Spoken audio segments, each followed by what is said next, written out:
Welcome to Biology Made Easy. In today's lesson, we are discussing the adaptations of a capillary bed, and when we have finished that, it will help us to look at how workings occur in a capillary bed and then use that to explain temperature regulation in mammals using the skin. So the components of a capillary bed we are going to discuss is the arteriole, sphincters, we have pre-capillary sphincter, post-capillary sphincter, shunt vessel capillaries. These are what we are going to explain what they are. Now, I have drawn, this is the capillary bed, and this is an artery, this is an arteriole. This arteriole breaks into capillaries. The capillaries join together to form a venule. Many venules form the vein. Now, the detailed structure of what is happening is that in some parts of the body, you have a shunt vessel. This is a cross connection that joins the arteriole and the venule around the capillary bed. So that's a shunt vessel. Here is it. Cross connection between arteriole and venule. This is it. Then you have sphincters. This is pre-capillary sphincter, post-capillary sphincter. The sphincters are rings or circular muscles. You have them here. Rings or circular muscle fibers.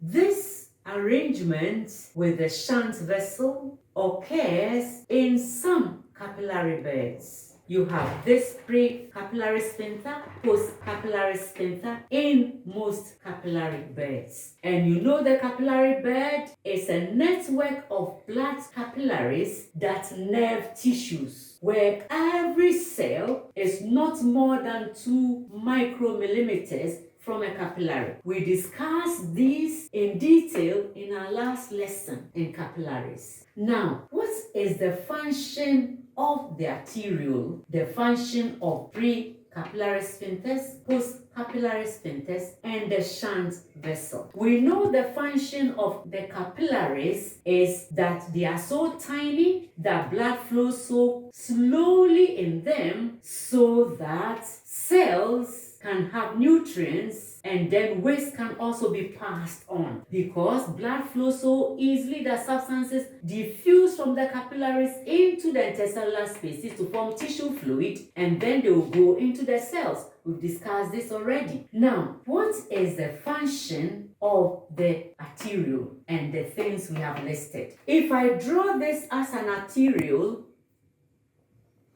this arteriole can contract and become small because the arteriole is made up of smooth muscle. That's the structure of an arteriole. Smooth muscles, and the smooth muscle can contract. When it contracts, it becomes smaller. So it contracts and is said to be either a contract or constrict. It becomes small, and when that happens, we say it has vasoconstriction here. So this is vasoconstriction. So this arteriole can contract or constrict. That's vasoconstriction. And when this arteriole contracts or constricts, it will reduce blood flow into the capillary bed. When this arteriole relaxes or dilates, it will become big, and we call it vasodilation. So the arteriole, its function in relation with the capillary bed is that the arteriole can contract or constrict and reduce the amount of blood flowing into the capillary bed. And so blood can be controlled just by the contraction or the relaxation of the arteriole. Good. So that's the arteriole. Now, these are sphincters. You have pre-capillary sphincter here, post-capillary sphincter here. These sphincters, they are rings of circular muscle here. So if it has a ring of circular muscle here, these rings can also contract or relax. And by that, they also reduces the size of the arteriole, and so reduces the amount of blood flowing in. So the pre-capillary sphincter also regulates the amount of blood flowing into the capillary bed. And see here, we have post-capillary sphincter. This one too can contract and reduce the size of the venule, and so the blood flowing out will reduce. And so blood amounts in the capillaries here can be greater, stay longer, because the post-capillary sphincter has contracted and reduced. Or it can also relax to open up the venule so that blood will flow fast from the capillary bed into the venule, into the vein. So the sphincters, they control the amount of blood entering or going out of the capillary bed here.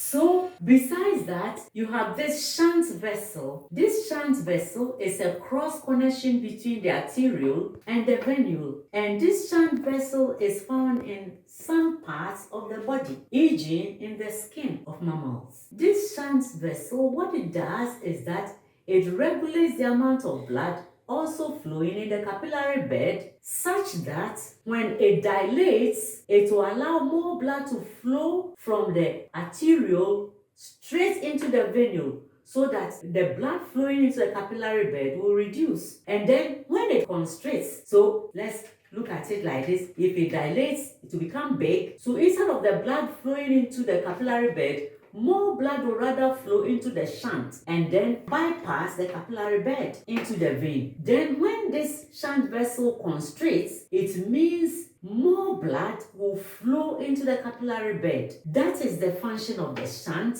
So the shunt also regulates the amount of blood flowing in the capillary bed depending upon the needs of the body. So look, all these three regulates the amount of blood flowing in the capillary bed. The arteriole, the sphincters, and the shunts. The sphincters, you have pre-capillary sphincter, post-capillary sphincter. They all make sure they are controlling the amount of blood flowing in the capillary bed.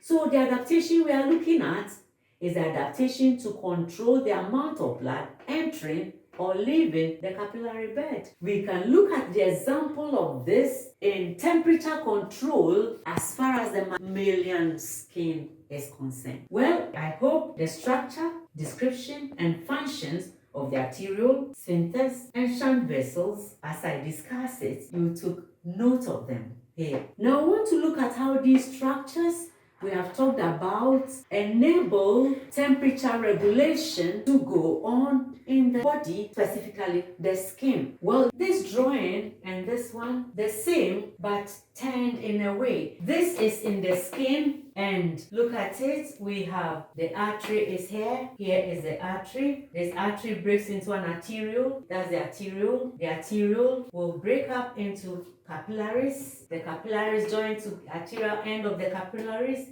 You join to form the venule end of the capillaries. The capillaries join together to form the venule. The venules will join together to form the vein, just like here. And then here we have the shunt vessel, and the shunt vessel is connecting the arteriole to the venule. So we have arteriole here.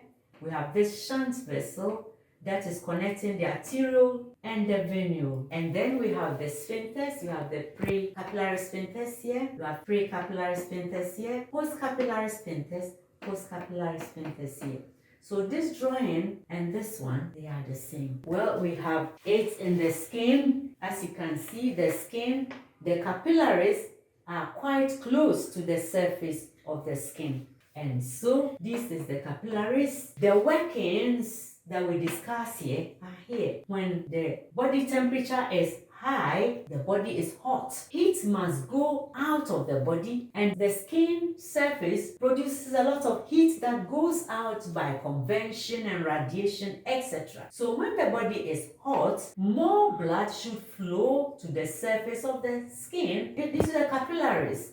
So when the body is hot, the arterioles dilate. This arteriole will become big so that more blood will flow to the surface. It dilates or relaxes. And then if more blood should go to the surface of the skin as the arteriole dilates, then the shunt should constrict to reduce the blood bypassing the capillaries. So as this arteriole dilates, to let blood flow to the surface, the shunt reduces in size. It constricts so that the blood will not bypass the capillaries.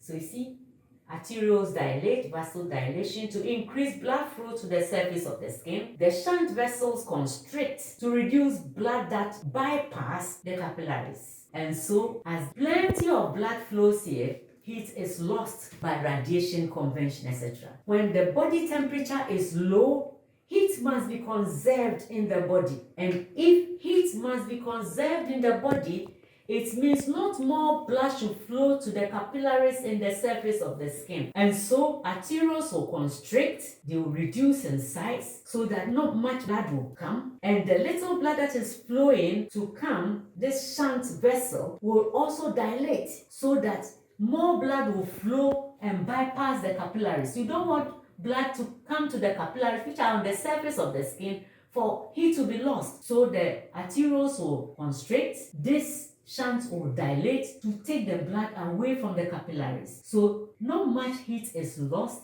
because very little blood comes to the capillaries. So you can imagine that when the body temperature is low, heat must be conserved. Arterioles will constrict to reduce the blood coming in. Shunts will increase in size, dilate to take the blood, come back, don't go to the capillaries. What will the sphincters do? This sphincter will also make sure that the arterioles contract more, and this sphincter will also make sure that should blood leave or should blood go? Blood will leave so that not much blood stays here for the heat to be lost. That's what happens during low blood temperature. Check the vasoconstriction and the dilation of the arteriole and the shunt vessels. Very neat. That is the adaptations of the capillary bed that controls the amount of blood entering and leaving, and so controls the amount of substances coming in and out of the capillaries into the interstitial spaces to form tissue fluid, and also controls heat flow in the body. That is very neat. This brings us to the end of our lesson today. If the lessons have been found useful, please give us your thumbs and kindly subscribe. Thank you very much. Bye-bye.